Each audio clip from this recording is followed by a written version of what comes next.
కానీ 99 పైసలకే భూములు ఇవ్వడం అనేది తప్పేంటి? అనేది ఒక ప్రశ్న వస్తుంది కదా. తప్పేంటి సార్? నేను ఇస్తాను. అరే మీ తాత సంపాదించిన ముళ్ళ ఇవ్వడానికి నేను 99 పైసల్లోనే గజానికి కాదు ఎకరంగా మొత్తం భూమి ఇస్తా. తాత సంపాదించిన ముళ్ళ ఇది. అంత ల్యాండ్ బ్యాంక్ వైజాగ్లో గవర్నమెంట్ అలాట్ చేస్తున్నది సిబిఎన్ గారి ప్రైవేట్ ల్యాండ్ కాదు కదా, అది పబ్లిక్ ల్యాండ్. సో అలాంటి పబ్లిక్ ల్యాండ్ని, పబ్లిక్ అసెట్ని ఒక ప్రైవేట్ కంపెనీకి మీరు అలొకేట్ చేస్తున్నప్పుడు మీరు పబ్లిక్కి సఫిషియంట్ ఎక్స్ప్లెనేషన్ ఇస్తున్నారా? తప్పేంటి సార్? నేను ఇస్తాను.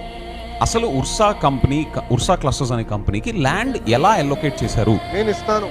2 నెలల ఓల్డ్ కంపెనీ, 2 months ఓల్డ్ కంపెనీకి మీరు ఇలాగ ల్యాండ్ ఎట్లా అలొకేట్ చేసేస్తారు? నేను 99 పైసల్లోనే గజానికి కాదు ఎకరంగా మొత్తం భూమి ఇస్తా. మీ తాత సంపాదించిన ముళ్ళ ఇది. రూపాయికి ఇడ్లీ వస్తుందో లేదో నాకు తెలియదు, కానీ రూపాయికి చంద్రబాబు నాయుడు గారి హయాంలో